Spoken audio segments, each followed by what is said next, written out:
قضيه التذاكر. دبر راسك ميدو، ماشي باللغه الدارجه دبر راسك في الجواب. من اشترى تذاكر مباريات المنتخب الوطني الثلاثه في كاس افريقيا؟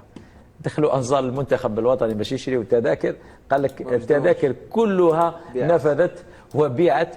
تذاكر مباريات اخرى موجوده، مباريات قويه اخرى في الدور الاول موجوده، لكن تذاكر المنتخب الجزائري كلها بيعت، ولا تستطيع ان تشتري اي تذكره في ظرف 48 ساعه. ميدو توتي بوسيبل.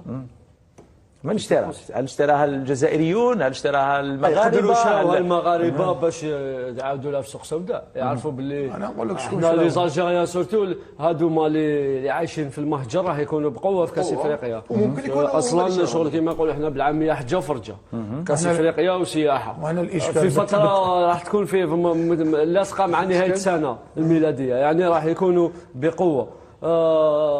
اليوم ممكن شراوهم باش يبيعوهم مارشين، ممكن شراوهم سلطات مغربيه، ممكن ما تعرف باش يخلصوا لي تيكي في 48 اور، الوغ كو كاين لي تيكي الاخرين والناس راهي تهدر. والناس راهي تهدر تقول لك حنا حبينا نشريو وما لقيناش. من اشترى التذاكر؟ عجيب امر التذاكر. المشكل الكبير وين راه؟ نعم، التذاكر ولا ما كاش تذاكر نروحوا. والاشكال وين راه؟ الشعب يروح. سمعتوا دوك الكوري الاعلامي اللي راهم في هذا الكوري هذا وسيدي سي شيخي؟ انا غادي نصيفط لك رساله سي شيخي، رساله ليك اقسم. السلام عليكم الاخوان ورحمه الله تعالى وبركاته. واش هادو مكلخين ولا والله ما فهمت لهم. راه باش تشري الورقه واخا، علاش ما شراوش ديال تونس ومصر؟ علاش غير الجزائر؟ شنو هي الجزائر؟ شنو هذا المرض هذا؟ مالكم مرضين؟ مالكم؟ واش نتوما دابا بلاطيات كتبحوا بحال الكلاب؟ هاو بدون فائده. الاول بعد حتى تكون عندكم في شي فائده وتكلموا. يلا سيدي سي فؤاد تفضل. لا مواطن جزائري، رساله ليك، انت اعلام، انت اقسم لك بالله ما اعلام، وهذوك اللي معك كاملين ماشي اعلاميين، اقسم لكم بالله العظيم. لان الكل جيت اعلامي وتعرف واش هو الاعلامي. ها واش خاصك باش تريزيرفي البيي ديالك. بعد اول حاجه خاصك دير هذه، دير لابليكاسيون يلا ياك.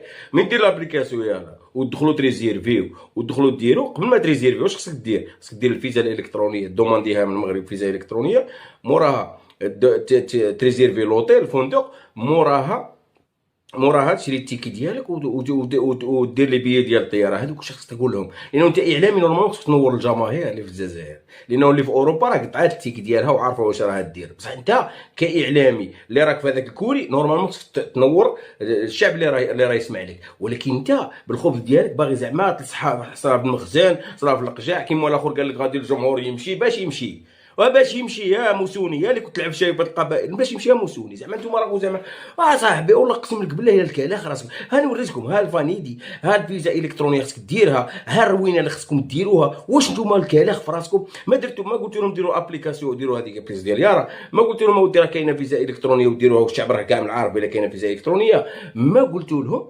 بانه خاصكم تريزيرفيو لوطيل وتريزيرفيو. هذاك الشيء راه قانوني. ياك ما صحابك زريبه، هذا المغرب زريبه ولا كيما راك تقول انت موسوني صاحبك زريبه غير واحد اخر راه تركب في الديار. والله ما راك راكبها موسوني، والله ما راك راكبها موسوني. وما تكون عندك هاد الحوايج هاد، يكون عندك كل شيء مريقل في الاخر. لا طلعت في الطياره. لا انتوما راكم مراض والكلاغ والبيات تحطوا 7000 في الديبار، تقطعت على 4 ديال المنتخب.